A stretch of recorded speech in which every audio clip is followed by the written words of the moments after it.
রায়কে কেন্দ্র করে যেসব উত্তেজনা মুহূর্ত সৃষ্টি হওয়ার সন্ধিক্ষণ, সেসব মুহূর্ত থেকে জনকল্যাণের, জনগণের নিরাপত্তার স্বার্থে সিলেট জুড়ে কিন্তু প্রতিটা পয়েন্টে পয়েন্টে কিন্তু পুলিশের করা নজরদারি এবং তাদের ডিউটি জোরদার করা হয়েছে। তো সবকিছু মিলিয়ে সিলেটের 4টা পয়েন্ট থেকে আমরা যুক্ত রয়েছি। সর্বশেষ অবস্থান আপনাদেরকে দেখানোর চেষ্টা করছি। দেশ প্রবাস থেকে যারা যুক্ত রয়েছেন আপনারা আমাদের লাইভকে শেয়ার দিয়ে সাথে থাকুন।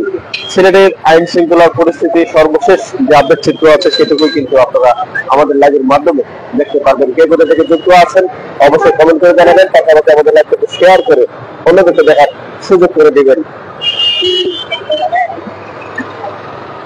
আজ ছাত্র গণ অভ্যুত্থানের জুলাই আন্দোলনে যেসব শিক্ষার্থীকে নৃশংসভাবে হত্যা করা হয়েছিল তারই প্রথম রায় হওয়ার কথা।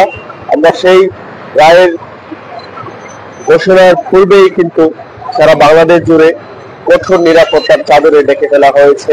আমরা সেই চিত্রটুকু সিলেট নগরীর 4টা পয়েন্টের অবস্থান কিন্তু আপনাদের সামনে এর মধ্যে তুলে ধরার চেষ্টা করছি। কে কোথায় থেকে যুক্ত আছেন অবশ্যই কমেন্ট করতে পারেন, কমেন্ট করে জানাতে পারেন কে কোথায় থেকে যুক্ত হয়েছেন। সিলেটের সর্বশেষ পরিস্থিতি দেখছেন। আমরা যদি জানিয়ে রাখতে চাই সিলেটের প্রতিটা পয়েন্ট, বন্দরবাজার, জিন্দাবাজার, তারপর চুয়াট্টা, তারপর হচ্ছে আম্বরখানা পয়েন্ট, রিকাবি বাজার পয়েন্ট, শেখঘাট পয়েন্ট, বিভিন্ন পয়েন্টে কিন্তু পুলিশের যে জোরদারমূলক ডিউটি কিন্তু আমরা দেখতে পাচ্ছি, কঠোর নিরাপত্তা জোরদার করা হয়েছে। এই মুহূর্তে সিলেটের 4টা পয়েন্টের যে অবস্থা আছে সেই দৃশ্যটুকু কিন্তু সরাসরি আপনারা দেখতে পাচ্ছেন।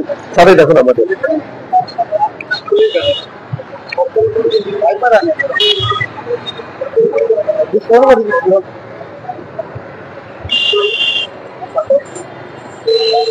যারা যারা যুক্ত আছেন আপনারা আমাদের লাইভটাকে শেয়ার করার মাধ্যমে অন্যদেরকে দেখার সুযোগ করে দিতে পারেন। আবারও ধন্যবাদ জানাচ্ছি আমাদের সাথে যুক্ত থাকার জন্য।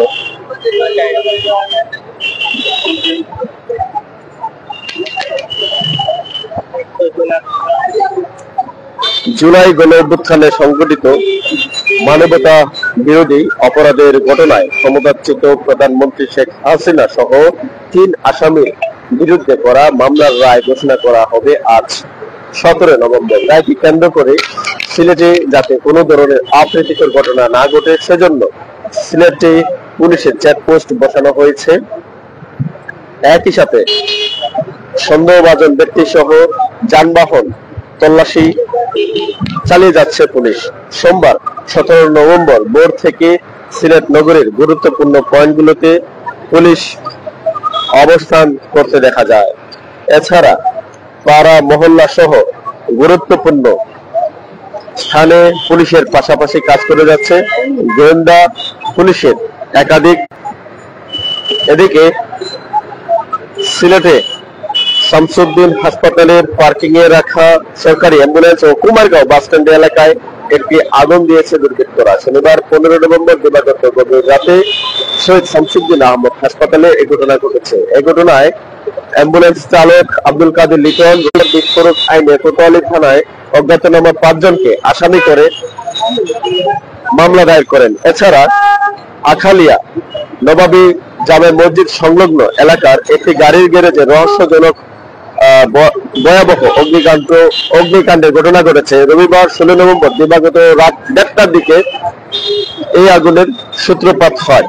যে চিত্রটি আপনারা দেখতে পেরেছেন আমরা দেখানোর চেষ্টা করেছিলাম আপনাদেরকে গতকাল রাতে। আজ দিবাগত রাতে যে ঘটনা, অনেক প্রায় 10টির মতো গাড়ি পুড়ে একেবারে ছাই হয়ে গিয়েছে।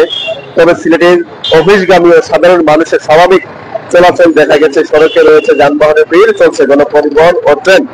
পুলিশ জানান যে কোনো ধরনের অনাকাঙ্ক্ষিত ঘটনা এড়াতে মাঠে রয়েছে পুলিশ, র্যাব সহ আইন শৃঙ্খলা বাহিনীর সদস্যরা।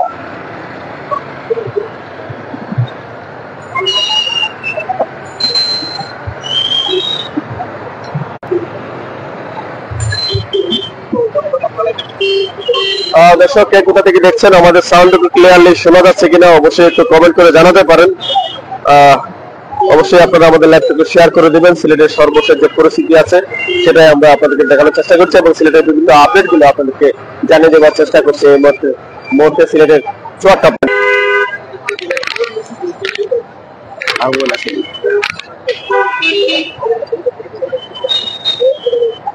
সোমবার 17 নভেম্বর আজ এ মামলার রায় ঘোষণা করবেন চেয়ারম্যান বিচারপতি গোলাম মুর্তজা মজুমদারের নেতৃত্বাধীন 3 সদস্যের আন্তর্জাতিক অপরাধ ট্রাইব্যুনাল 1। ট্রাইব্যুনালের অপর 2 সদস্য হলেন বিচারপতি মোহাম্মদ শফিউল আলম মাহমুদ ও বিচারক মহিতুল হক।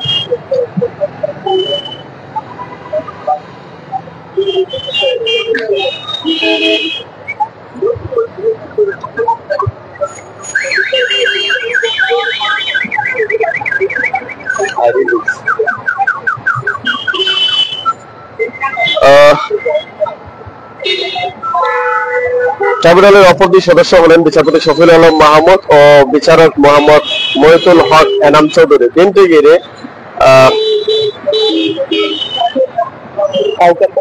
টাউন কর্মসূচি ঘোষণা করেছে কার্যক্রম নিষিদ্ধ আওয়ামী লীগ। শাটডাউন। সিলেট মহানগর পুলিশের উপ পুলিশ কমিশনার গণমাধ্যম সাইফুল ইসলাম জানান, সিলেটে নাশকতার কোনো আশঙ্কা নেই, তবুও কেউ যাতে কোনো ধরনের বিশৃঙ্খলা ঘটাতে না পারে সেজন্য সতর্ক অবস্থায় রয়েছে পুলিশ। এবং আইটি ঘটনা জানা যাচ্ছে মহানগর এলাকা রাখালিয়া নবাবী গাড়ির গ্যারেজে কয়েকটি দোকানে আসলে এই গ্যারেজে